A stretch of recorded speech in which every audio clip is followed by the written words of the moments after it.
one day removed from the Arizona Diamondbacks being eliminated from playoff contention, and Mike Hazen was not happy. We have more from the final media availability over at Chase Field here in 30 seconds. Don't go anywhere.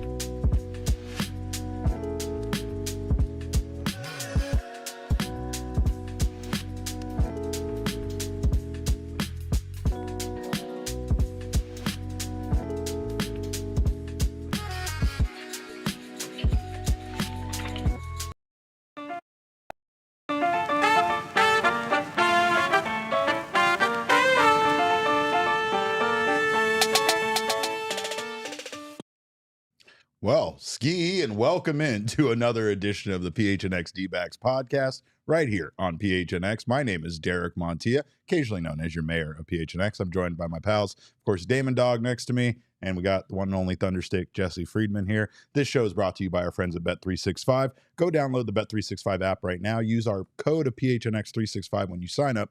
Choose your offer and find out why it is never ordinary at Bet365. And of course, it was not an ordinary end to the Diamondbacks season, as we have discussed, one of the biggest meltdowns in Diamondbacks history, if not, as Jesse would say, the biggest meltdown.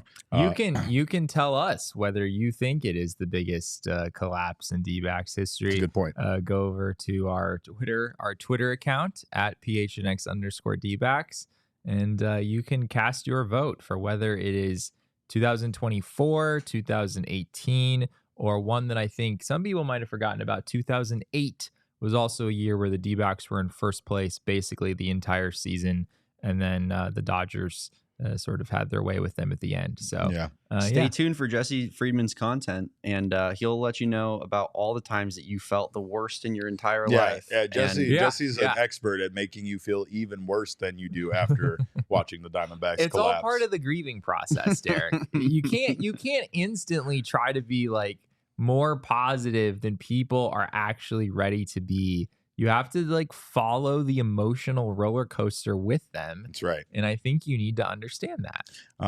Groundhog Mama said, did Derek have jury duty or something? The fit is not normal. Yeah, let's well, what actually happened you want to tell everybody? So Damon will tell you.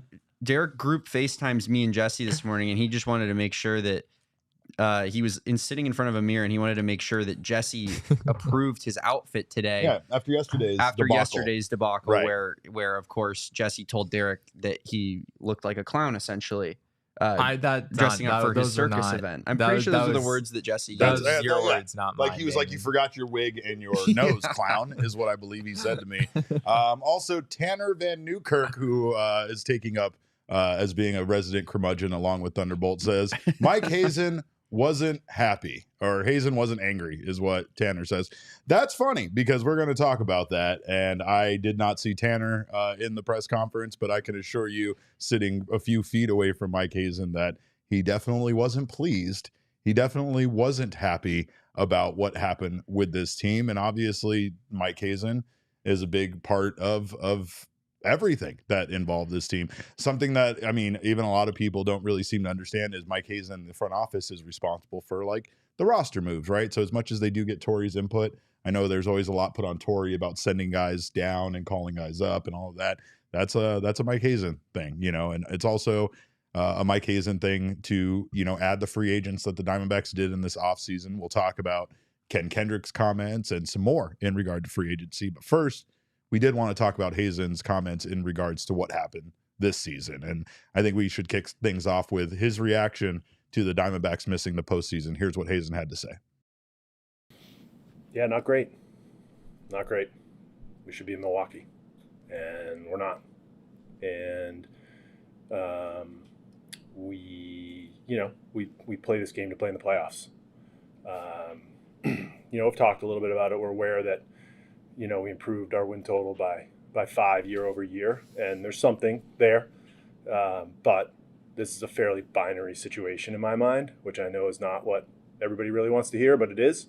And, the investments I think that were made in this ball club, Torey and I think, share the similar sentiments on this, is that we should have made the playoffs, and we didn't. And it's pretty disappointing, quite frankly.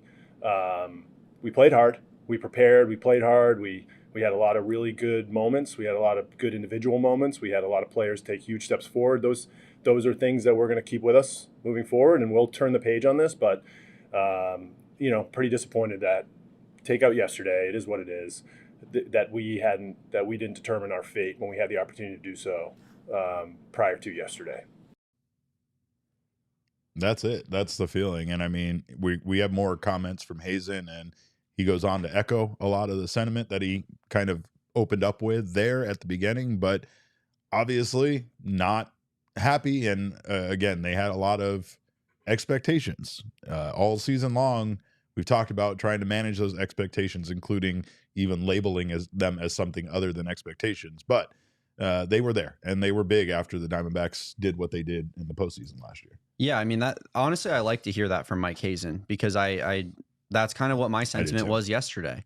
And I think that it's good that we're looking at it honestly in making it kind of a black and white binary situation, as Hazen mentioned, where instead of being like, well, guys, we won more games than we did last year, so get off our cases. It's like, no, this was a disappointing season. Mm-hmm. And I think it's good that the Diamondbacks are going to wear that, and they're going to go into next year saying, we have to make the playoffs next season, because frankly, they had to make it this year to consider it a successful season. I think that was my barometer personally. I think that was many people's barometer all year, was get into the playoffs, and they failed in doing so. So I love to see that Mike Hazen is not taking that lightly. I don't even know if a win total was necessarily viewed by folks as much of a barometer about their success, as much as it was just making it back to the playoffs in consecutive seasons, right? And Jesse, I know that at times, especially in the chat, we get kind of accused of making excuses and such. And Mike Hazen did not mix words about how he felt about this. There were no excuses, and he wasn't going to allow any excuses to be used for why the Diamondbacks didn't make the postseason. They didn't make the postseason. That's it. The binary thing, black and white. It's that easy. Yeah, and Mike was. Mike is always generally kind of an intense person. More so now than other situations. Yeah, for today there was a little bit of edge to him for sure, and you can understand, right? The wound is really fresh here, right? The Diamondbacks were eliminated from the postseason. What is it? Less than 24 hours ago at this point, and we're already talking through all of these factors that led the Diamondbacks to where they wound up. I thought it was interesting that Mike said at the beginning of the year that his goal was to get to 90 wins, that he figured that if you get to 90 wins, you're in the playoffs, and you had a good season, you gave yourself a shot. And the Diamondbacks did not fall very short of that goal, right? 89 is as close as you can get. But 90 wins would have been plenty enough to get into the playoffs last year. I think the D-backs would have had the second wild card spot, I want to say. I think the Phillies might have been right around 90 wins as well. But this season, the situation was just different, and 90 would have been enough. But the D-backs fell one game short of that. So it's tough that, the goal that Mike started the season with was only one win higher than where the D-backs ended up. But obviously, as Mike described there, it is a binary situation. Yeah. You either make the postseason or you don't. And the Diamondbacks did not make the postseason in 2024. And that's really what it comes down to overall, is not making the postseason. There are factors, though. I know people are upset. I know they're emotional. I don't think it's excuses as much as when you look back upon the season, which we will continue to do on this show, you'll find reasons why this team had one of the worst ERAs in all of baseball. It's not luck. It's not a magical reason. I mean, there are a lot of factors here. I know one of them is innings pitched by the starters. That was not nearly, they did not nearly have the outings that they had last year, even though there was less of the, quality starting pitchers on this team by definition. Obviously, the injuries had a huge impact. But as Mike, says here in this next clip, injuries aren't an excuse, because every team has injuries. And this is what Mike said in regards to that. Yeah, I can't, honestly. I mean, injuries are injuries. Every team's injured. I mean, look at the number of pitching injuries the Dodgers have taken on in their rotation. They won the division, right? Like, it's just hard for me to say that we deal with. I mean, the position player group lost Perdomo and Alec Thomas and others too, and we led the league in runs. So I can't make the argument in both directions, right? Yes, we took on some injuries early in the season. I'm proud of the fact that when we lost as many players as we did in April and May, that Torey and the group and the players were able to hold our head above water. It's kind of I literally came in and asked him every day, keep the team at 500. Just try to keep it at 500, because when everybody comes back, we'll have a chance to be good. So we were aware of what it was doing to us at the time, and they did it. That team held it together. But injuries are no excuse. Every team takes on injuries. You look at the team; some of the teams are in the playoffs right now. They're decimated with injuries, right? I mean, Atlanta lost Acuna for the entire year, Strider for the whole year, and look where they are. So I can't do that. The pitching needed to be better. Our pitching wasn't very good, and we led the league in runs, and it was something that we need to improve upon going into next year. Mike discussed that quite a bit, but he also, again, wouldn't let the injuries really be the reason. And I mean, he's not wrong. I mean, you look at the Braves were a team that one of the reasons why we were confident that they would not be here in the postseason and the Diamondbacks would be was because of those injuries piling up for them, for their stars. It just seemed insurmountable, but they found a way to overcome that adversity. And the Diamondbacks, I mean, they did a good job, but it felt like it took a while for the Diamondbacks to really get their head above water, as Mike Hazen is talking about there. I remember a period of time there in May when they were below 500, and obviously everything kind of came together at the end of June and beginning of July. It took a while, and we pick apart that game, against the Brewers. We pick apart a lot of games that the Diamondbacks lost. Mike brought up during the press conference the series with the Braves early on when the Diamondbacks had a 6-0 lead in one of those games, right? So there are a lot of games this season that you could go back, but they're not just the recent ones. It's not just the ones down the last stretch. It's early on in the season. It's when a lot of guys weren't hitting well. A lot of guys weren't doing their part. Essentially, though, it does feel like at the core of this issue for Hazen, pitching is the biggest problem with this team. Obviously, because when you have the top offense in baseball, it's hard to, have a problem with your position players. Well, you look at the Dodgers, right? And the Dodgers are a team that had a ton of pitching injuries, and their lineup kind of kept them afloat all season long. But their pitchers weren't as bad as the Diamondbacks pitchers that they brought in from the guys replacing the guys that were injured, like the Merrill Kellys and Zach Gallons. Like, they were bad, but they weren't bottom 5 in the league bad. Like Landon Knack would have been the Diamondbacks' second best starter this year, right? And that's crazy. Yeah, like the Dodgers, all their fans are looking at their pitching going, our pitching is going to be the reason that we don't win the World Series this year. Whereas the Diamondbacks, I mean, we had the frontline starting guys coming back, but the season itself, we had significantly worse pitchers. It's crazy to look at.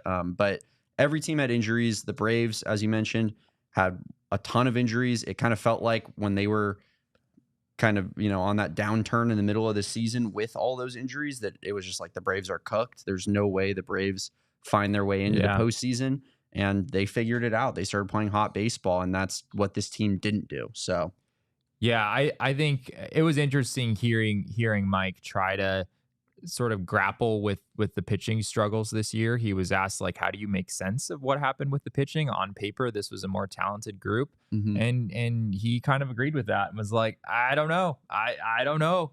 You enter the season with the roster that the D-backs had, and injuries are certainly a part of what happened there. As much as they can't be used as an excuse, they're also a factor that I think we have to take into consideration. But going into the season, we were talking about all of the pitching depth that the Diamondbacks had, right? You felt like you were a solid 5 deep in the rotation, and then behind that you had Ryan Nelson. Behind that you had Tommy Henry, who going into the season I think was viewed as more of an asset based on the year that he had last year. Absolutely. And there were some other guys behind him that you felt pretty good about. Slade Ciccone going into this season was an arm that I think a lot of us were very curious what he could give you at the big league level. And it wasn't just that some of those primary arms that you were counting on struggled, like primarily Jordan Montgomery, but those depth guys weren't able to really step up either, right? Tommy Henry really struggled when he was up in the big league. Slade Ciccone, we talked about him yesterday. He had an ERA of almost 7 this season, right? And when those are your depth starters, when that's your next level, your sort of line of defense, when your frontline guys are either struggling or are injured, as was the case for much of the season, it's going to be really, really hard to make it through the season with a competent starting rotation. And what you have at the end of the day is a D-backs rotation that had a worse ERA than the Chicago White Sox. The Chicago White Sox had, I believe, a 4.6 something. Actually, no, I think the White Sox ended with just a slightly worse ERA, but it doesn't matter. They're literally. I'm looking at starting pitching. Oh, starting pitching. Starting pitching. If you narrow in on starting pitching. Starting pitching. Yeah, it's White not Sox a big difference, but it's like 4.6 versus 4.8, something like that.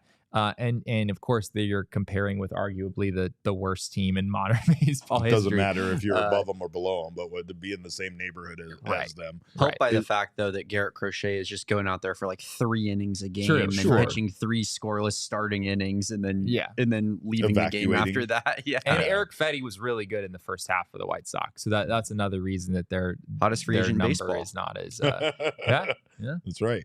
Yeah. Well, here's what I will say, though, is like it's got to be frustrating for Hazen because as much as, some moves have worked out incredibly well and were excellent and are going to benefit this team for the future, others weren't. And again, you look at, AJ Puck, for instance, and how good he was up until that damn game on Saturday against the Padres, right? You look at the versus, I guess you could say, Dylan Floro, and the Diamondbacks literally having to DFA Dylan Floro for how bad he was, right? We didn't talk about that much. Like what a just outrageous, like a guy has a 2 ERA at the trade deadline, and he was just not pitchable for the Diamondbacks. His velocity just kept dropping and dropping, and eventually they just had to move on. It kind of doesn't make sense how he was good in the first place, to be honest. No. Like he was, I mean, throwing like 91, 92 mile per hour fastballs. There's a difference between like 91 and like 88 though. And that's pretty much where he ended up. But his stuff wasn't good. But the thing about it is like how, I don't know. I just like how frustrating does it have to be? There are people in the chat. I'm sure there's fans that feel this way that have said something similar. Go get pitching, go get better pitching. He tried to. He went and got the guy that beat everybody last year for the Rangers. He went out and got, some of the best bullpen arms in the ERA, as far as ERA. He got a solid guy for a few years that they thought they had in Erod. Unfortunately, injuries did impact this. And as much as they don't want to use it as an excuse and shouldn't, because he's right, every team has been impacted, by injuries. I felt like the injuries impacted starting pitching, especially because it felt like there was a strain put on the guys that were here, like Jordan Montgomery and Brandon Pfaadt, when everybody else was out. I feel like the constant up and down for guys like Zach Gallen never really allowed him to have like a nice constant stretch where he was healthy and kind of got into a rhythm like we've seen him in the past. And it just, nothing worked out for them. The new guys added didn't work out for them. Guys that have been here, like Gallen and Merrill Kelly, weren't what they were last year. Like pitching just all around was terrible. And at one point, like our beacon of light was Ryan Nelson, and then he gets injured and is gone here down the stretch when the Diamondbacks essentially needed him the most. Yeah. Same thing with AJ Puck. I think they brought it up today, but every single person in the world thought it was a good idea to bring AJ Puck into that game there when he gave up those home runs. So as much as you might want to criticize Torey, and as much as Torey might want to take blame because of how overworked AJ Puck was up until that point, that's the guy that you want in that situation, and you expect to be able to come through for you. It was just a frustrating thing. It was Torey's fault that our best reliever came in the game and gave up back-to-back home runs. It's also Torey's fault that Ketel Marte made 2 first-inning errors in a must-win game. Thank you. Now you're figuring it out, Damon. Yeah, you're getting it now. Right. One thing I will say on the pitching side of things, a question that I asked during the presser today is kind of where's the balance between with the pitching struggles as far as that's concerned. Where's the balance between not having the right guys here or needing to have added more players versus getting the most out of the guys that you already have in house? And from what Mike said in response to that question, it sounds like the concern for the D-backs is more on the side of how do we maximize the guys that we already have, right? Yeah. Why did spring training narrative aside, why did Jordan Montgomery go the entire season and never really show any signs of coming out of the funk that he started out in, right? I mean, minimum 100 innings. Jordan Montgomery had the highest ERA in all of baseball.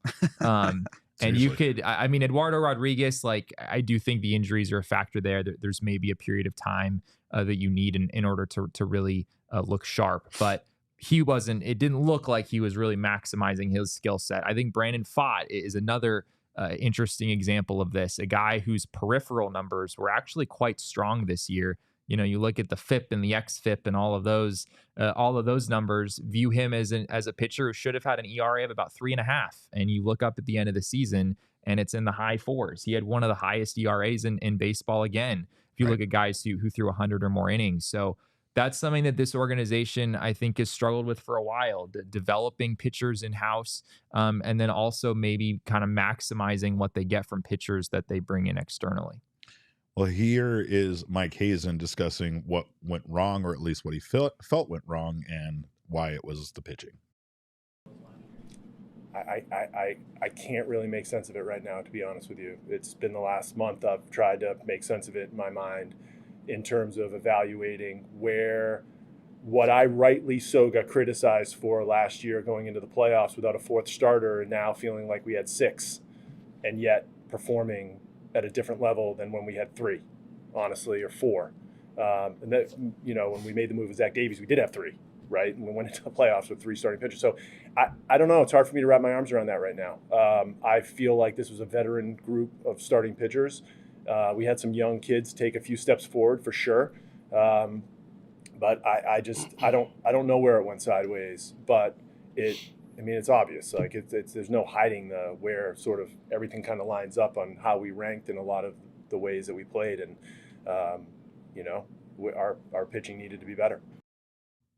Oh, and by the way, it's only taken me 3 seasons now to realize I need to turn HDR off on my camera so that those videos don't look like that. But we'll get them in season 4. We'll get it in season 4.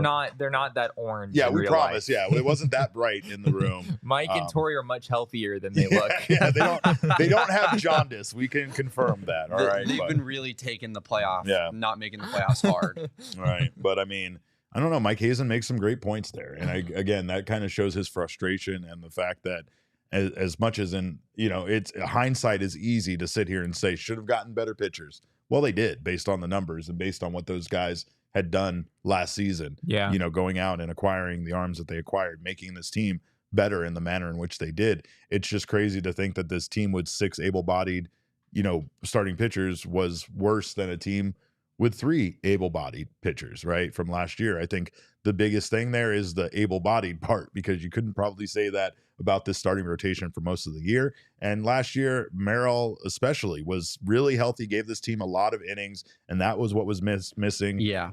Just giving the starters giving the outings that they gave last year, where the bullpen wasn't needed as much as it felt like it was needed this year. I mean, it was a total nightmare scenario from a starting pitcher standpoint all season long. Like everything that possibly could have gone wrong went wrong. From Erod being hurt for a majority of the season, not from the start to the middle of the year. From Jordan Montgomery, the big acquisition, that seemed like the consistency guy that this rotation was begging for, to essentially just be the worst pitcher in baseball, as you outlined, Jesse. With a certain number of innings. And then, Zach Gallen missed some time, but mostly I would say that his season really comes down to battling inconsistency. There was never that sustained period of success, as you mentioned, Derek. And then Merrill Kelly, who's Mr. Consistent, missing a good portion of this season, and then none of those young guys stepping up. Like, it just, everything possible that could have happened to this rotation happened in the wrong way. Last year they had, you said 3 and I said 3 in the middle of that clip. It really was 2. It really was. Let's call it like it is. Brandon Pfaadt showed up in the playoffs. Yeah. He was awful. He was better in that final stint coming up. Yeah.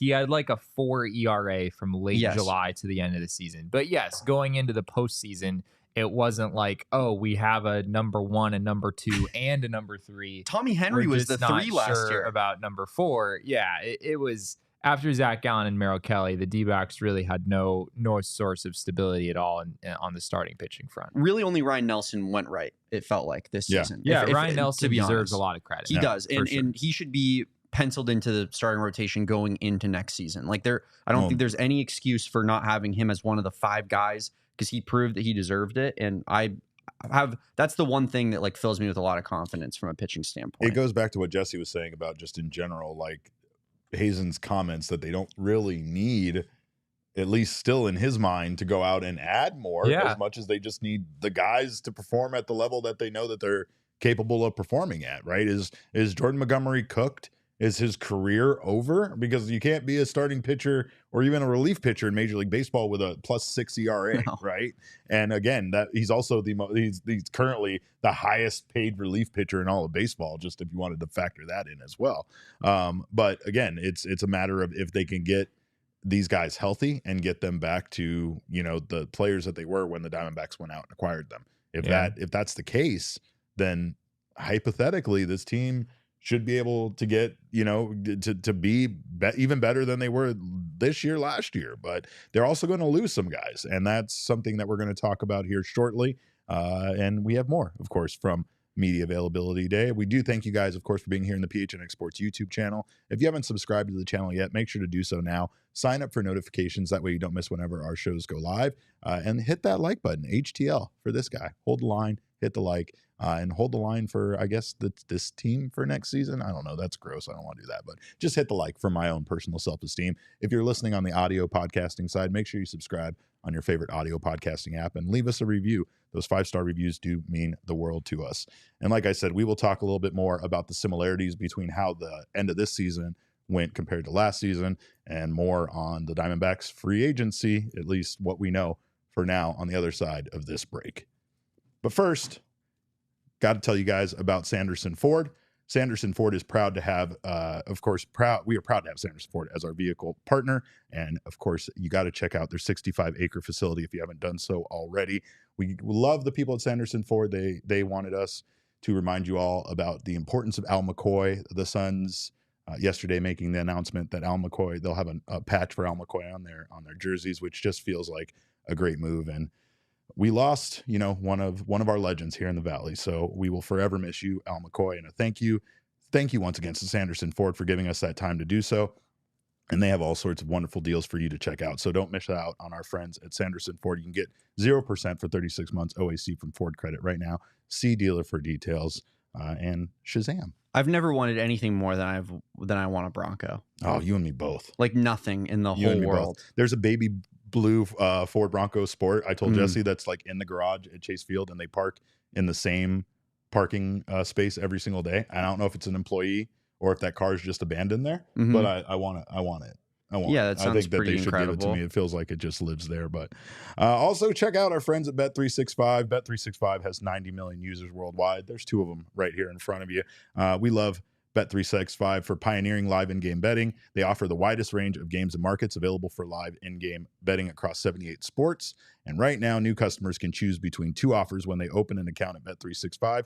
Use that code of PHNX365 to sign up, deposit at least $10 into your account, and choose either between a bet and get offer where you can place a $5 bet or more and get $150 in bonus bets, or a first bet safety net offer by placing up to $1,000. And if your qualifying bet loses, you receive a matched refund and bonus bets. With the Bet365 early payout offer, which you can still get on during the playoffs, you're a winner if your team goes up by 5 runs ahead with an instant payout. Parlay and same-game parlay selections will be marked as winners.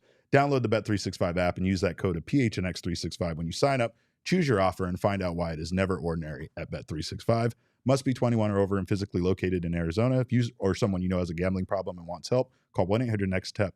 Text Next Step to 53342 or visit problemgambling.az.gov. I'd do anything to use that first bet safety net offer on my Corbin Carroll home runs future that died perhaps the most painful possible death. That's like as bad as the season, right? Coming up close. It was almost the opposite of the season. It was the D-backs were like, hey, we're totally making playoffs. Just kidding. Whereas Corbin Carroll was like, dude, I'm not hitting 23 home runs. I'm not even hitting 15. Or am I? Or am I going to hit 23 home runs? I totally am. Oh, wait, just kidding. We're going to fall just short at the last possible moment and miss by 1. It was a Sarah He Langs literally Lee hit 22, situation. and Sal Frelick robbed him of a home run. Oh, I'm in the very final aware. week plus. So that That's tough for you, Damon. I feel like Jesse, when I brought that up to you, I remember I specifically was like, "That's going to cost me my future," and you were like, "You didn't understand like that I was talking about my future bet and not the Diamondbacks gain in that circumstance." And you were like, "Well, it didn't really have that much of an impact." I was like, "No, it's going to ruin my entire life." It ruined my life. It ruined my life. Well, we do know Torey has ruined some people's lives in our chat based on the way that they always comment on the show. And a big part of that is the criticism, obviously, that Torey receives for sitting players, right? And I mean, that's not just a this year thing. I have memes in a folder for many years of criticizing Torey for the fact that when a guy has a 3 home run game, they're not going to play tomorrow, right? But a lot of that criticism, I think, is because Torey just takes it on himself, and I don't think Torey wants to put his players out there or their business out there or any information out there other than he gave them the day off. So he kind of takes the credit or takes the blame, I should say, for all of those circumstances, no matter who came to him with that request, whether it's the medical staff, whether it's the player themselves, whatever the case may be. But Mike kind of stepped up today because that's, again, a criticism Torey has received for a longer period of time than just recently. And this is what Mike had to say in regards to Torey and the way that his roster is constructed around his players' health.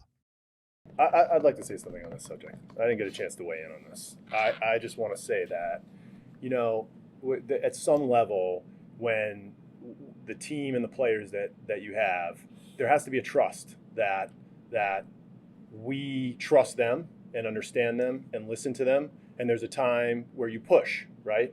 And you guys don't get to see all those things, but I do. I listen to the conversations. I watch it happen.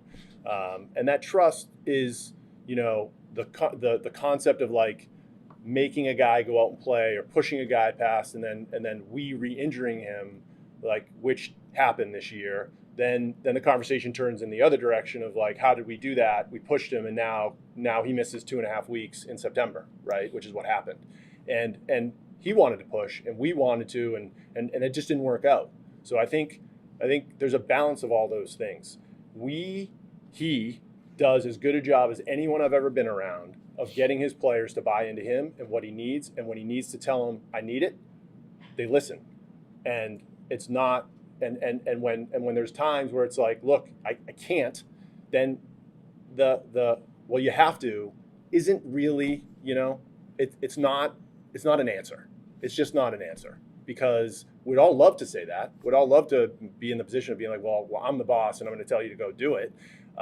That's just not how it works. It's not realistic in my mind. And I think that balance has to get struck over the long term. And I think one of the reasons Torey's been as successful as he has with this group, with the same amount of players, is because the trust that they have in each other, that, everyone's frustrated in those situations. The player that's hurt or is banged up is also frustrated in that situation too. Like, that's not how they want to draw it up either. They come in and express frustration for how they're feeling and that they may be letting people down in certain places.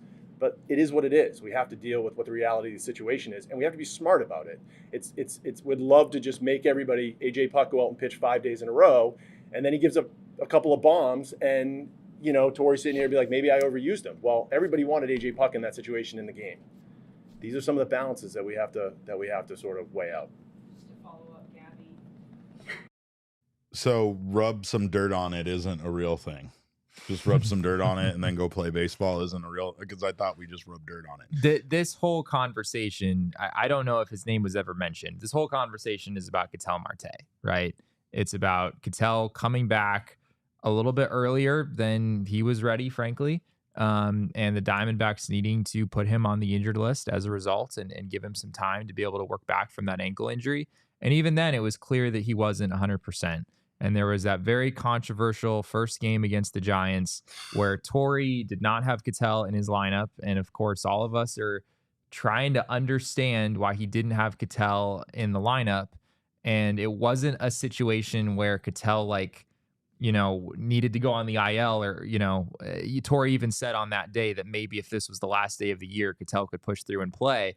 But yeah, this was a situation where Ketel came to the Diamondbacks and said that I need a day.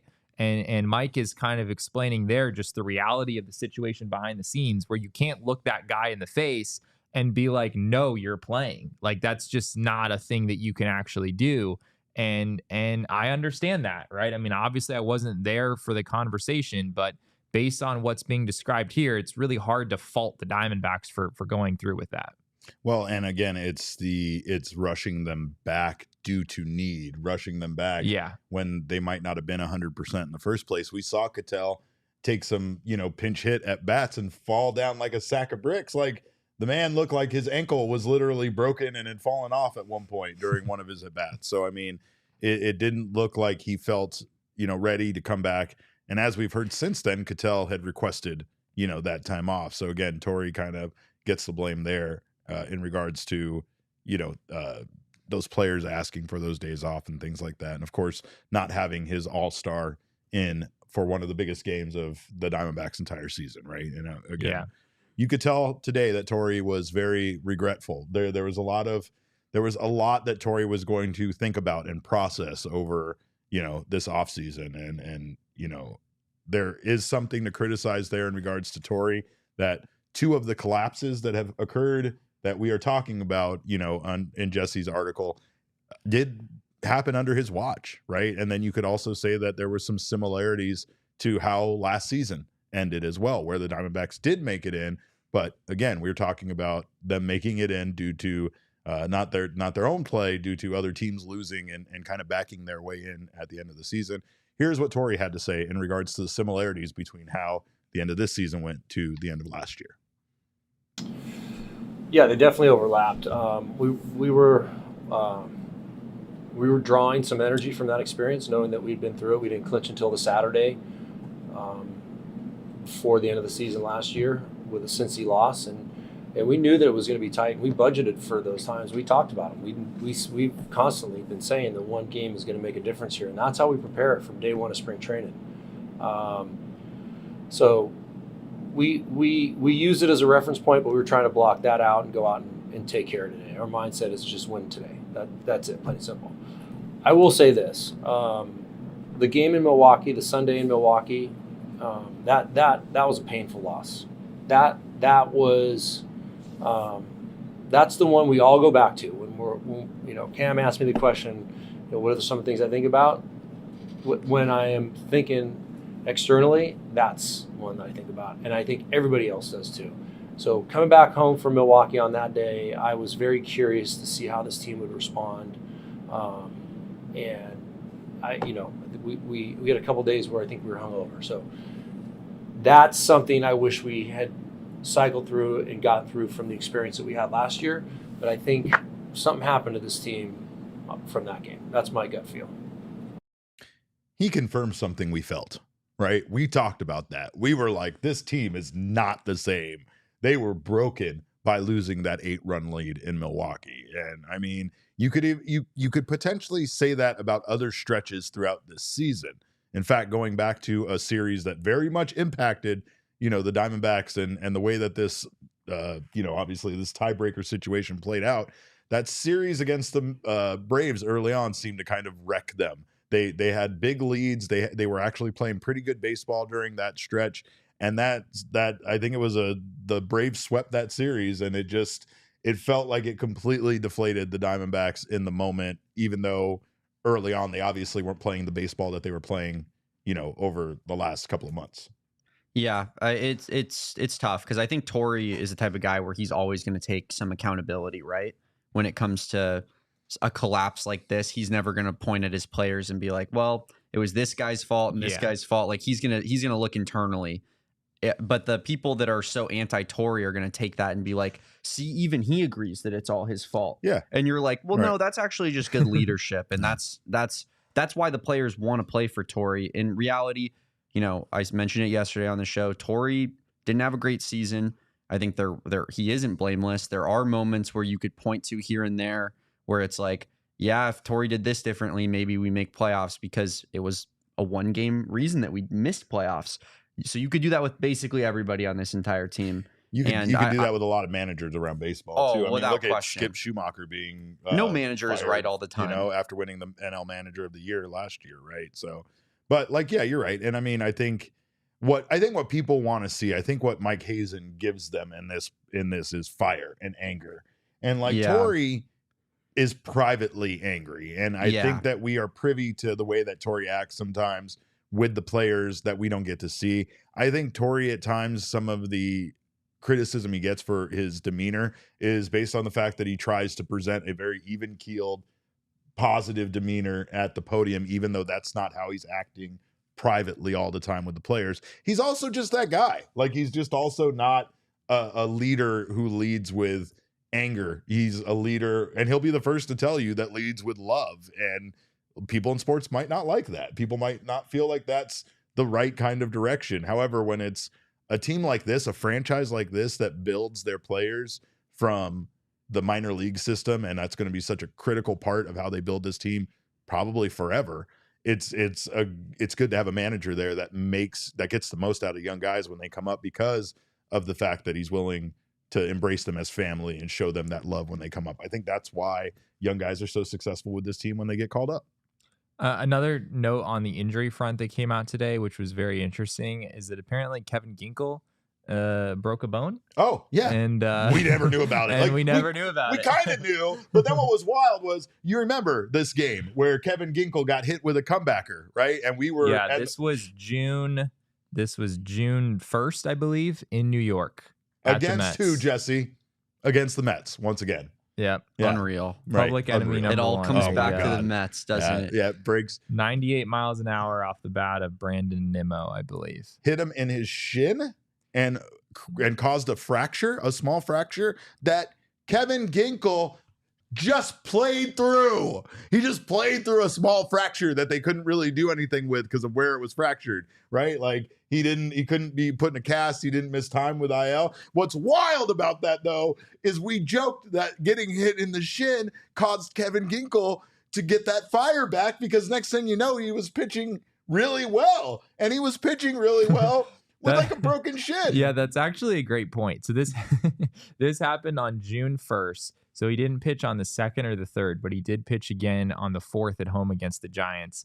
And in the month of June, Ginkel had a 0.75 ERA. With a broken shin. And in July, he had a sub-2 ERA also. My God. He was better post-fracture than he was pre-fracture. He said it woke him up, but we didn't know it broke him. I guess so. And I mean, again, that just like I think one of the points they were trying to make with all of this is how badly guys do want to play and how badly guys want to be in there, and they're willing to play through these injuries and through these aches and pains to try to get this team to the postseason, to that promised land once again. And it really, really hurts that they fell one game short. Again, it's an easier pill to swallow if this team is like the Cubs, 5 games, 6 games back. But considering that they fell one game short, considering Mike knew that it was going to take 90 before the season started, and here they got honestly 89. good call on Mike's part. Like, Yeah. he nailed it. He nailed that. Well, we do have some super chats I wanted to address before we move on, but we thank you guys, all of you guys, for being here. We appreciate all of your comments, all of your chats. Cruz, thank you so much for your super chat. Cruz says, when the whole pitching staff has a bad year, should the coaching staff not be questioned? Great point. And I mean, I do think that there is 1,000%. There's going to be some questioning done about that. And I mean that Yeah. I think part of it might fall a little bit on Brent Strom. And then the problem there is it's Brent Strom. Brent Strom is a legend. I think it's hard for people to question him, but there might be like a conflict. Like, for the most part, you hear from pitchers on this, pitching staff, and a lot of guys do enjoy Brent Strom and how he's been able to mentor them. But, the other thing there is that Brent Strom was kind of a guy that was riding off into the sunset prior to joining the Diamondbacks, and he came back and has been a valuable coach. Might not be here next year, right? So it'll be interesting to see if they do make any changes with the coaching staff. We've already addressed that. Banny, Jeff Bannister might be a guy that ends up managing his own baseball team, and that's going to be interesting to see how that impacts his team. Torey will be the first to tell you that Jeff Bannister is one half of him as a coach, and that he rarely does anything without bouncing it off Bannister. So without him in the dugout, it'll be interesting to see how Torey is as a manager. Chris C. the Grouch says, Can I just speak real quick on that? I just want to say, I when I mentioned the Brent Strom thing yesterday, like being more upset with his performance this season than Torey's, a lot of people in the chat were not happy with that. I seriously don't understand how you could have a different opinion. the pitching staff was horrendous this year. I love Brent Strom. I think he's been a valuable piece to this organization. He's brought so much to the table. We don't go on our run last year if we don't have Brent Strom as our pitching coach. No. I am 100% cognizant of that.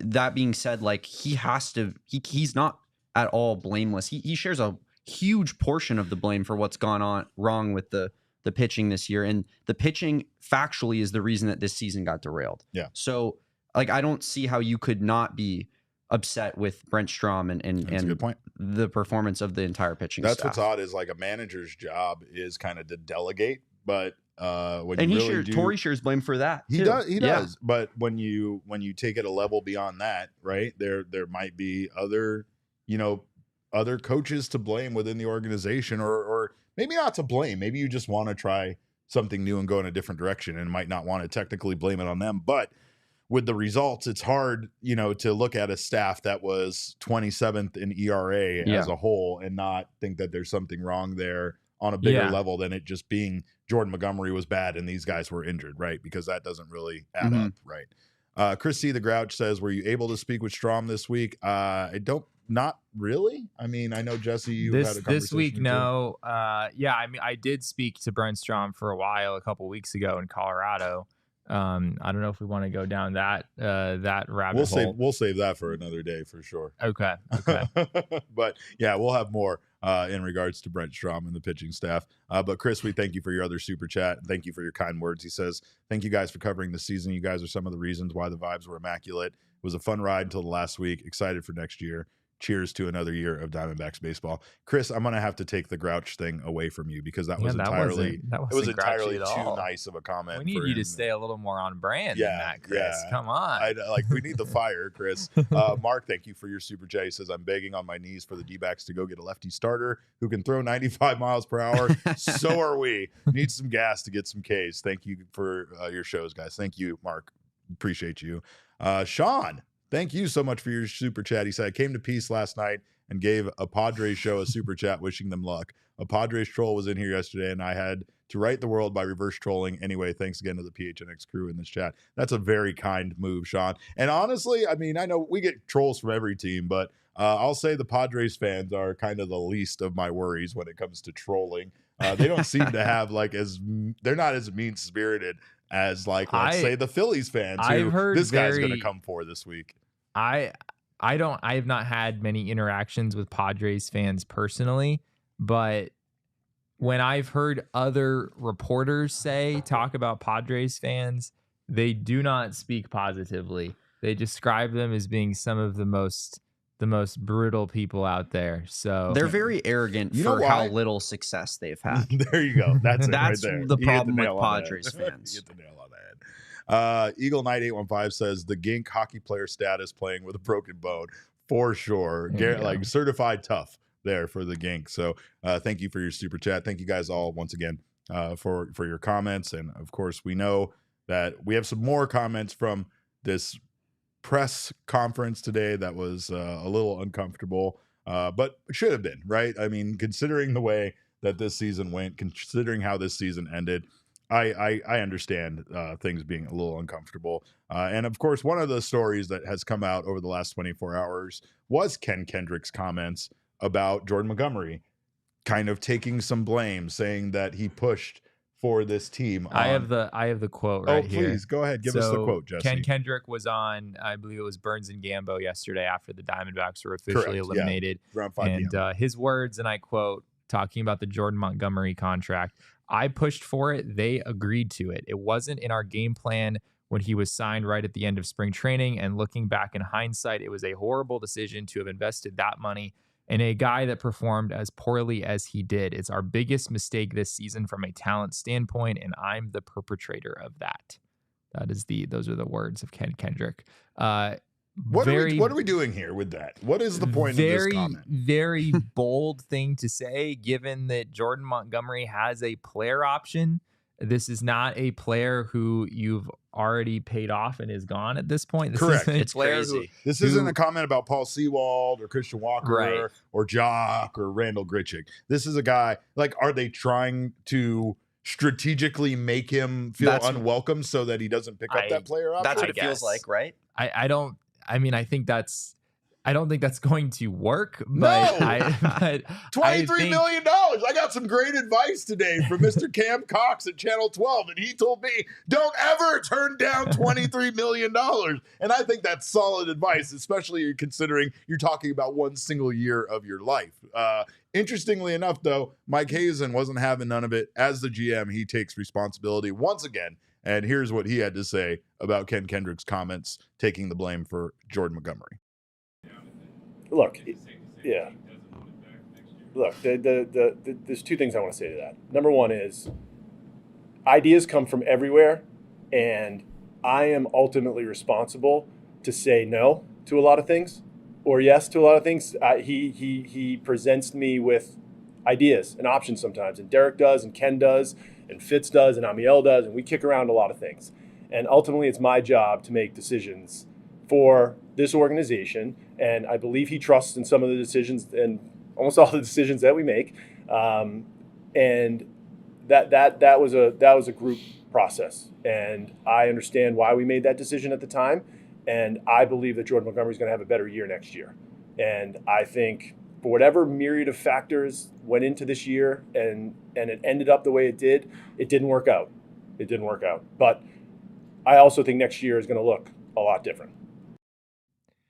This is an interesting comment from RA in the chat. Ken Rosenthal seems to think that he should opt out because he thinks Monty can get a long-term contract elsewhere. I respect Ken, but I don't know what the hell he is talking about. I haven't seen that from Ken. Granted, I haven't been super dialed into Ken's coverage the last few days. Yeah, we're all crossing our fingers on that one, buddy. No, I mean, for real. I'm literally because, begging I mean, on my hands and knees. Well, I okay, don't so see it. I don't. Why would a team give a guy who had the highest ERA in the sport, minimum 100 innings, a multi-year I mean, maybe it's multi-year, but a few million a year, I could see that. Okay, it was on foul territory. I could see Montgomery getting a 1-year deal with a decent amount of money. Like, I don't think he's going to get 1 year, $2 million if he walks away. I think he could get 1 year and, double digits. I think that's pretty realistic. Yeah, not 23. We see a lot of pitchers with good track records, but coming off a really bad season where a team will take a chance on them. But why are you giving a guy a multi-year deal when the velo's down? And I think it's clear that there wasn't really anything that we saw again throughout the course of the season that really made it feel like he was turning things around, right? And it's not to say I don't think he could turn it around. I just don't know. I just don't understand why his market would be there. Yeah, what would make another team believe that, right? Whereas I believe Candace asked what makes Hazen so confident there in regards to what makes him so certain that he will have a better year. I think the idea there is because of how chaotic and erratic, Jordan Montgomery's offseason was, how disappointing it was for him, all of the ups and downs. He seemed to be taking it very hard. And I think that is demonstrated by him parting ways with Scott Boras, right? Like most people in baseball don't hire Scott Boras and then eventually fire Scott Boras. You usually stay a Boras client for the rest of your life for good reason. And that's because that guy is going to get you the most money that you possibly could. And I think he was guaranteed something that was a longer term deal that was going to probably make a similar annual value as what he got from the Diamondbacks. And instead he gets this 2-year deal, views it as a disappointment, and maybe, just couldn't get over that mentally to have himself a good year. He wasn't in great condition. His physical condition wasn't great. And obviously he didn't pitch well out there on the mound.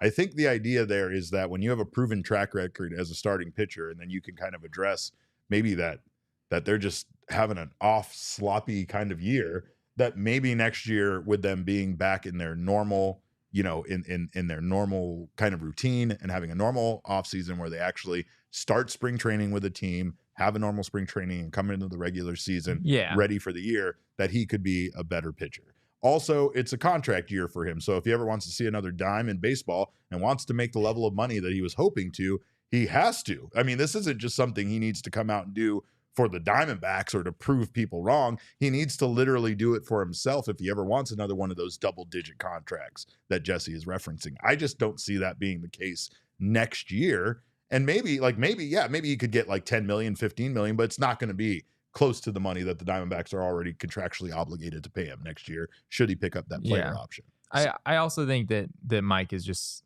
I mean, what else do you expect him to say in this moment, right? He's not going to say that he is very concerned about Montgomery next year, right? He's going to express optimism about where this could go next season. He's not going to say Ken's totally at fault either. He's like, yeah, that was all Ken's idea. Yeah, right. Which would have been great if he did. So. I like him saying taking responsibility for that, but also like it's also with Monty. It's like you're the worst starting pitcher in baseball this year that qualified. Like it's only up from there. So it's he literally can't be worse. So it's true. It's a low bar to clear. It really is. If he has a 5.25 ERA, it's still better. It's significantly better. Look at Kevin. Go up in the comments to go to Glove Ready. I did want to point this out.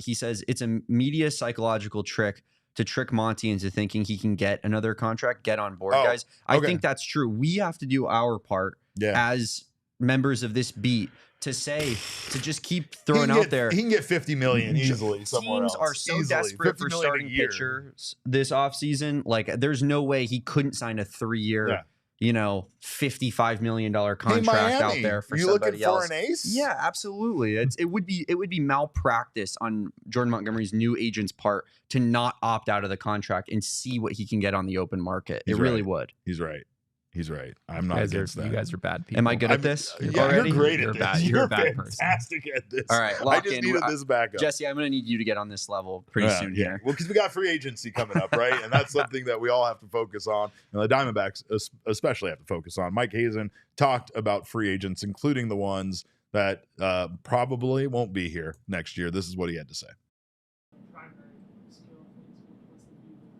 Yeah, look, I'm not going to get into free agency. These guys, I will say this: our free agents are walking off, or hopefully not walking off, but at least going out into their what they've earned in a good as spot as possible. And we talked about, we've met with all of them. I've said the same thing to them. I'm happy for them. It feels good when, especially free agents that come in here and invest in us and want to come play here, and they turn around and have a career year in a free agent year. We feel good about that because I think it sends a message down the line for other players, first of all. And I'm not avoiding your question. We're going to stay engaged with all the guys we have. It's just, I've said this all the time. You never know where free agency is going to go, and you certainly don't know where free agency is going to go when a guy's walking off into free agency in a career year. And good for them. They've earned it. We have a long history with Christian Walker. Way back in the day, all the way until he was an up-down guy in AAA for us. And the amount of pride that I think, and I'll speak for Torey, that we have in what he has accomplished and made himself into as a player is something that I'm extremely proud of, from an organization standpoint, not me personally, but for all of us. That the defensive player he's become, he's the best defensive first baseman in baseball by a long shot. He's earned all that. That wasn't the case 6 or 7 years ago. He's put all the time and effort into doing that. Obviously, as a power hitter, that speaks for itself, and he's done that year over year over year. So to watch that process play itself out and to do it in a year when you have a lot of pressure on you personally to go out and produce when you're going to walk into free agency, good for him. He deserves everything that's coming his way. He almost sounds like Christian Walker's gone already, but we do know that the Diamondbacks did pull that with Lourdes Gurriel Jr. And I talked about it a little bit yesterday. I felt like it just made sense for everybody for Lourdes to walk, right? And again, it's not because I didn't like him as a player. It's not like I didn't dye my hair exactly like his in unison with him. But what it was more about was just the market value for that player and other teams wanting to overpay for them. And that's kind of what we're talking about here also with Jordan Montgomery, him being undervalued. Christian Walker is very well known in baseball. Jesse brought up that a lot of times when you look at other teams talking about their offseason acquisitions, that Christian Walker seems to be a fix for a lot of teams at first base and a very popular choice when it comes to that. Just like a reliability element there, right? Like the best defensive first baseman in baseball.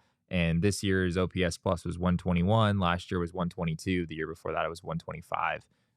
He's getting up there in age a little bit by baseball standards at 33, but you still feel like you've got a really good chance to have a solid first baseman here for a few more years. To me, it would feel a little bit ass backwards. Had to think about whether I could say that or that not. one's okay. It would feel a little bit ass backwards if from last offseason you're probably paying Gurriel than, you know, more than what any of us really expected was going to be on the table for him. For, you know, at least from the Diamondbacks perspective. Yeah, sure. for you know, an above average outfielder, but not an exceptional outfielder. Sure. Whereas you have one of the best first basemen in baseball, and are you not willing to go a little bit over the cuff to bring him back? To me, that would feel a little bit of straying from the path that you kind of set yourself on in last year's offseason. And it would be kind of admittedly taking a step back as a franchise. I don't know that. I'm not even saying that that would be the wrong move necessarily. I think that you'll have to see that play out with Christian Walker because of his age and how well he'll play.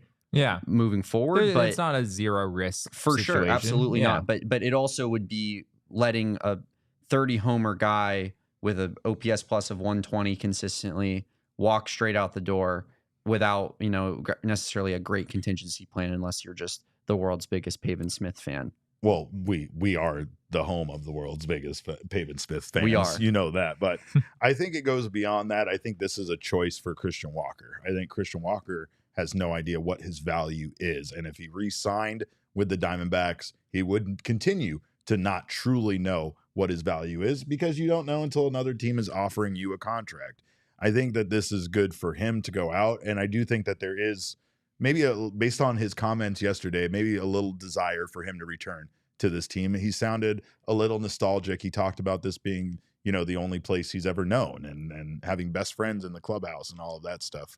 But it might just be time for him to look at this as a business and not, you know, best friend kind of stuff, and being a place where you're comfortable.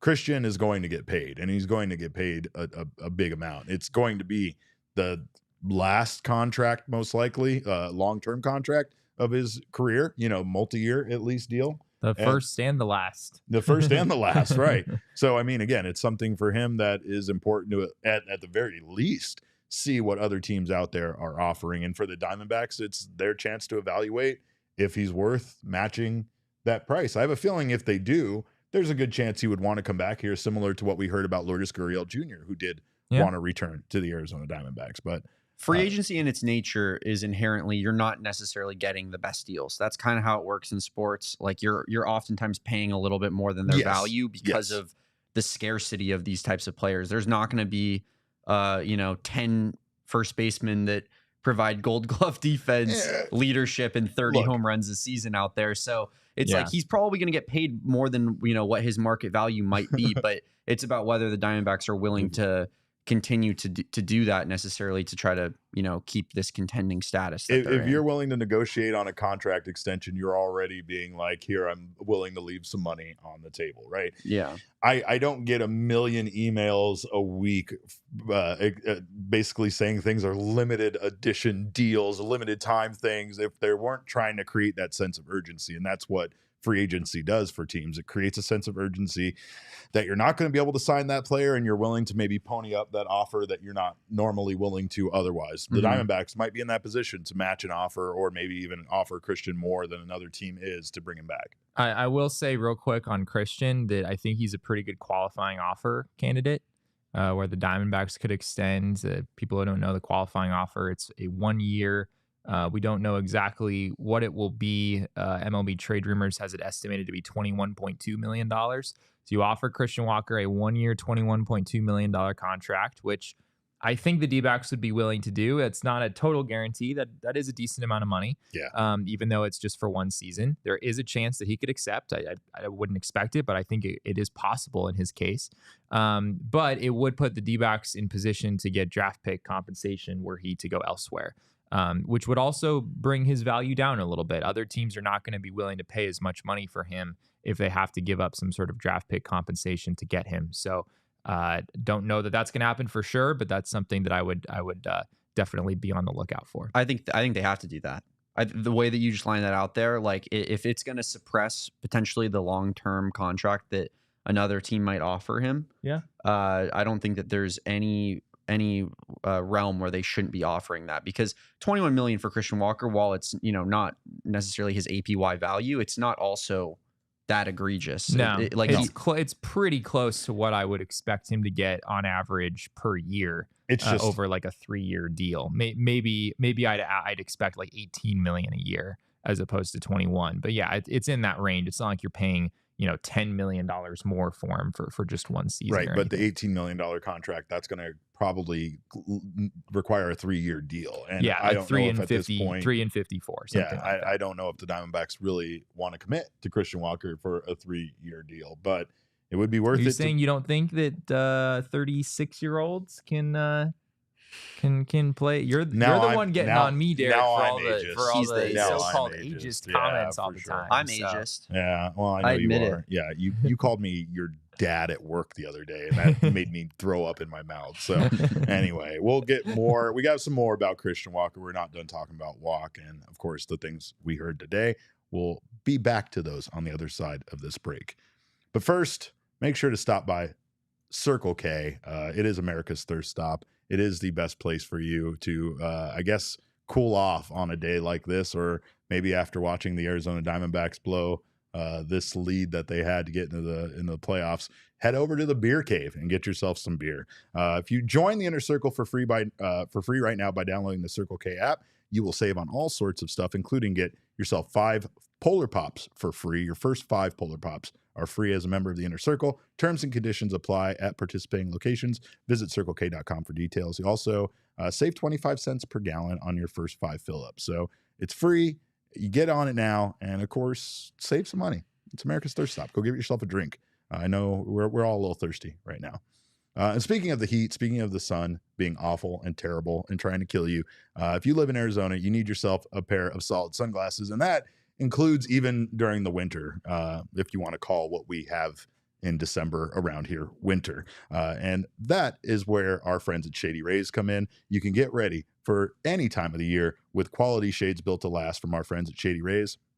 Check out their premium polarized sunglasses that won't break the bank. They are as good as those very expensive sunglasses without costing you nearly the amount of money. They also have these amazing color rush lenses that you can check out right now that are polarized and will actually just make everything in life pop even more than it normally would. So check out the wonderful options that they have. They have hundreds of styles to choose from that'll fit your face.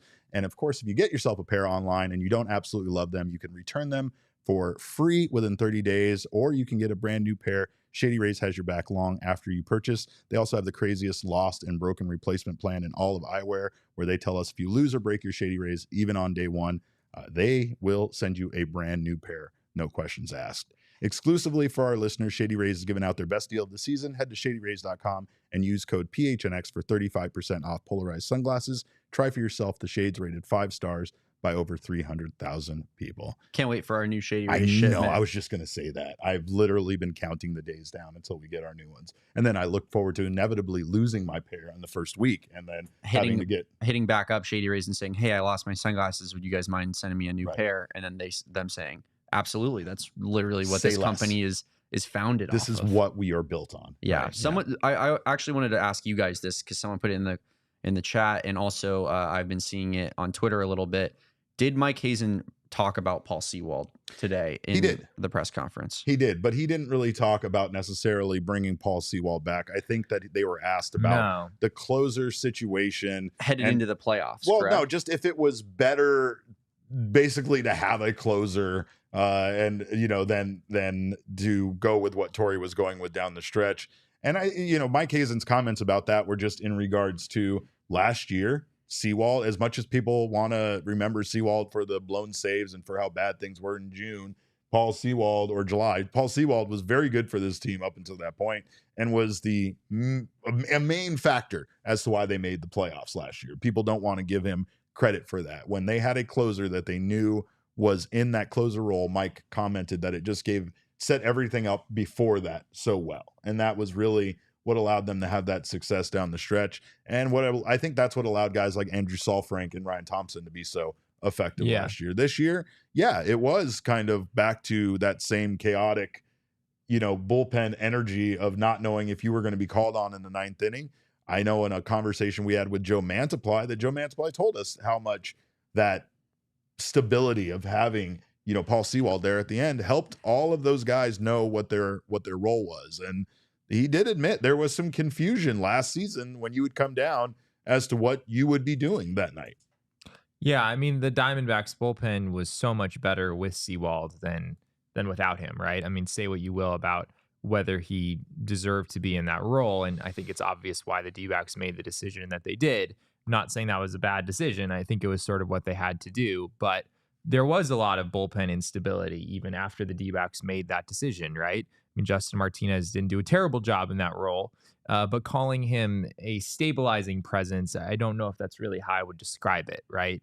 And AJ Puck, like, yeah, you could argue maybe he should have been in that role all along, but he was really valuable to the D-backs in some 7th and 8th inning situations. I don't know if it's super obvious that was the right move to make either. So I'm not sure. I know Mike did an interview with Arizona Sports separately today, so maybe he talked more about Sewald there. Sure. What we heard today was just about how valuable Sewald was for the team last year, and Mike sort of made it sound like it was coming from him, that he really wanted to get Sewald back in that closer role down the stretch of the season.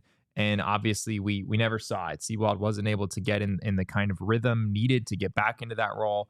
And obviously he got hurt at the end of the season as well. Yeah, it says here, actually, it was from Arizona Sports, Wolf and Luke, and apparently Sewald, Mike Hazen said that he wanted Paul Sewald back in that closer role for the playoffs, as Torey had hinted at a couple of times throughout the season. Back for the playoffs, 100%. Yes, he doesn't want Sewald to come back, or didn't express anything about Sewald coming back as a free agent or next season. No. But yes, he's absolutely right. He did say that today. He said that. That's still kind of egregious, though, based off of how he did pitched. He didn't tell us today that he wanted him back in the closer role in the playoffs. He just said that he wanted him back. No, he did say that. He did say that. Okay. Yeah, maybe I'm a bad listener. Yeah, no. It was like he was basically just saying, like, down the stretch and stuff, that they wanted Sewald back in that role, but obviously, like, due to injury, he was able to be there, right? But I think, like, wanted in, like, kind of an idealistic sense of that would have been what's best for the team, is Sewald being in that role and being able to succeed in that role. But I don't think that was the reality of the situation. Right. I don't think the D-backs, once they got Sewald back off the IL, were going to instantly plug him in as the closer role, in a save situation tonight in Milwaukee. I don't think that's what Mike was trying to say. It just honestly, it is like, that's the one thing where, like, I think Mike Hazen said pretty much all the right things, but if he's actually saying, like, holding on to, like, this team really would have been special if Paul could have came back and got revved up and ready to go for playoffs. Like, Paul's cooked. I'm sorry, but it's over. Like, his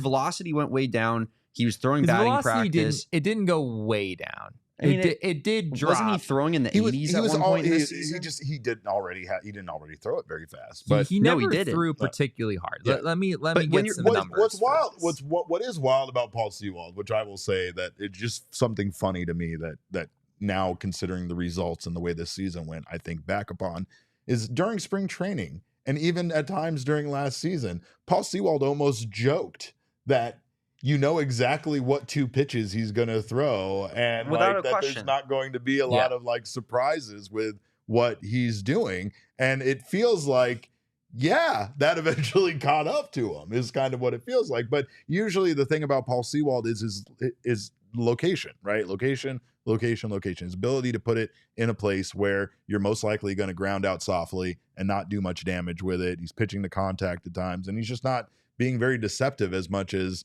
again, what he's going to throw, but he somehow found a way to be effective without, having a real flashy kind of, I guess pitches that he throws out. I think that's exactly that, though, right? Like, closers, they oftentimes throw 2 pitches and what's coming. Like, that was always the thing with Mariano Rivera, is like he's throwing a cutter every single time that he goes up there, and there's nothing you can do about it. But the problem is that when you do throw 2 pitches and then those start regressing slightly, that regression feels very, very insurmountable. Like, it's not like a gradual thing when, like, maybe a guy has a 5-pitch arsenal and his fastball gets a little bit worse. When your fastball gets a little bit worse and you throw 2 pitches, that's really, really going to be evident to everybody that's watching. And I feel like that's exactly what we saw this season. He started regressing a little bit, and it was just like they knew what was coming, and it started regressing, and the combination of those 2 things made him just like an unplayable pitcher in high leverage situations this year. So it's a little bit disheartening to hear that he was still such like a factor in their long-term plan of I wouldn't want Paul Sewald pitching in any high leverage situation down the stretch. And it felt like they kept holding on to that all season long. Well, I mean, again, we lose faith much faster than they do. And that's something that everybody needs to realize, is that internally a team does not think that a guy is washed as much as we think they are washed, right? Like they think that there's, obviously a commodity there. There is something that they have invested money in. So there's also like, I guess maybe even a false hope in the scenario of maybe guys that are washed that they're not. But you're going to be hard pressed to find internally them have the same feeling, especially towards a guy that suddenly became bad, that has a track record of being good more than anything else, right? Like they're going to believe that this is more of an anomaly and a fluke, and that he can get back to being the pitcher that he once was. And like baseball might be one of those sports where that end for your career comes faster than you could have ever imagined it. Some guys have very lengthy careers, but those are few and far between. For the most part, baseball players' careers can suddenly end because because they suddenly can't do the thing that they used to do so well. Can I add a few numbers, a few metrics to this conversation? Nobody wants I would to love hear that, Jesse. So last season, Paul Sewald averaged 92.2 on his four-seam fastball. This year it was 91.4. And that's not a very big difference. That's 0.8 miles an hour. It's not a very big difference. However, I do agree that for someone who's in the low 90s, 0.8 miles an hour, I do think can make a difference. Yeah, that's kind of my point. Yeah, I don't think that's nothing. But the other thing I'll say is that if you look at Sewald's peripheral stats, some of them are actually better this year. Last season with the Diamondbacks after the trade, Sewald had a 1.47 whip, which is not good. That is very, very high for a high leverage reliever. This year it was 1.13. So he allowed way fewer base runners in 2024 than he did in 2023. His walk rate was, he had the same number of walks this year as he did last year, and more than twice as many innings since being traded to the Diamondbacks. And his home run per 9 was basically identical. It was pretty high last year, and it was pretty high this year as well. So I'm not at all saying that I think Paul Sewald is like, a guaranteed, like, next season plug him back into a closer role and he's going to be great. Yeah, I don't necessarily think that, but I also don't think the Diamondbacks were as delusional as maybe people make it out to be, that he could find his way back into being that guy. Not that he was going to be an Edwin Diaz, Josh Hader, Emmanuel Clase-esque. Like he was never going to be that. Not at this stage in his career. But could he be a guy who could save 80-85% of games successfully and have an ERA around 3? It wouldn't shock me if next season Sewald found a way to become something like that guy again. Maybe it's not as a closer, maybe it's more of a 7th inning role. But I don't think he's as terrible as some people are making him out to be. Well, we do know that the Diamondbacks have, what was it? It's 5 free agents at the end of this season. Paul Sewald is one of them. Jock Peterson, Randall Grichuk are 2 more. They're mutual option guys, so they're basically free agents. Right. So we have those guys that all basically we know are probably not going to be back, right? We don't know how Paul Sewald, what the market will be for him, or if the Diamondbacks will try to pursue him to bring him back. But we have a feeling that Jock and Randall are both going to be priced out. If anything, they'll focus on Christian Walker. Who else am I forgetting that's a free agent after this year? Because there was supposedly 5 guys. Kevin Newman, maybe? I think Josh Bell. I think you're right. Yeah, Josh Bell for sure. Okay. Because they said they had conversations with 5 guys so far today, which were the 5. Kevin Newman I think you're right. I think Kevin Newman is a free agent, if I'm not mistaken. Well, and so, of course, the most important one out of that bunch is Christian Walker. And I think if anybody has a chance of returning, it's him due to his ties to this team, the just wanting to be here. And I think that he is the guy that the Diamondbacks would most likely go spend that money on. I'm not saying that their DH situation is ever going to be the same. I think that's one thing Mike Hazen was mad about today. Their DH situation went so well this year. That was such a well-constructed plan by Mike Hazen overall, and it was wasted because the pitching staff couldn't be middle of the pack. we weren't even asking for the best pitching staff in baseball, like we thought this staff had the potential to be at the beginning of the season. Which What just kind of idiots would say sounds something like that? crazy idiot talk to me. But I mean, I think if anything kind of portrays how important Torey is, or Christian Walker is, it's what Torey had to say about Sewald. Here's Torey's comments on their first baseman and their time together. Oh man, I've watched him evolve. He was an up-down guy. He was playing in back of one of the greatest D-backs of all time, Paul Goldschmidt, and he just kept plowing away. And he is a great story of perseverance, and understanding who he is, self-evaluation, constant self-evaluation, and just getting better and blocking out black noise. So I think I appreciate the way he was built. I think I'm built that way a little bit. I think every personality inside of this game is built that way. But the way he came out the other side and had the type of years that he's had on both sides of the ball is remarkable. Now you throw in the fact that he comes into my office and sits down and has a very calm, a very directed conversation about how he's feeling and what he's trying to get to and what he needs from me. I mean, I love Christian Walker because of the person and the human being. He just happens to be a really good baseball player. So I get all sides of Christian Walker, and that's what I love most. Yeah, I mean, of all the guys that like, Christian Walker is a guy that feels like he came up in this organization. Like he said, they sent him down, they brought him back up. He lived in the shadow of Paul Goldschmidt. Like, there were a lot of things within this organization that Christian Walker had to go through to kind of emerge as the player that he's become. And that player is a guy that is very respected around the league and highly desired as a free agent this offseason. Yeah, Christian Walker is, I think he just represents so much of what the Diamondbacks organization is really about, right? This organization emphasizes defense so much and approach at the plate. And Walker's always been a guy who doesn't chase a ton, generally takes his walks. The strikeout rate was a little bit higher this year, but generally he's been one of the few power hitters in the league that doesn't really strike out all that often. And yeah, again, he plays outstanding defense at first base. He's the best in the league over there and has been for a while. So his story is really, really cool. And as a journalist, I'll miss having Christian Walker around if he does go, because he is pretty much the best quote, one of the best quotes in the clubhouse. For real. Always very available to the media, super nice, super friendly. So he's been a real asset to this organization, not only on the field, but off it as well. My favorite moment with Christian Walker was in Chicago this year, getting to speak to him after the All-Star game and kind of just having not really an off-the-record conversation, but just asking him like, hey, man, were you disappointed that you didn't get to go to the All-Star game?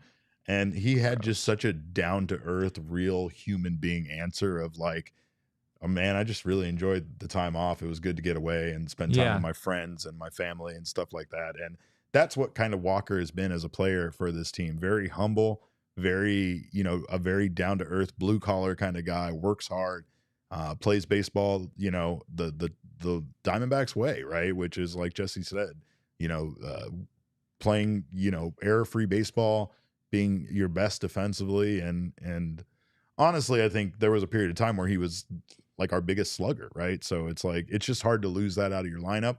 I know there are a lot of people that feel a lot of ways about Christian Walker. I know that there are people that were frustrated with him down the stretch, and I'm sure he was frustrated with his performance. I'm sure he was frustrated with his health. And I think overall the one benefit here to this offseason is that a lot of guys are going to have some time off that they didn't get last year. They had a really short offseason last year due to the amazing playoff run that they went on.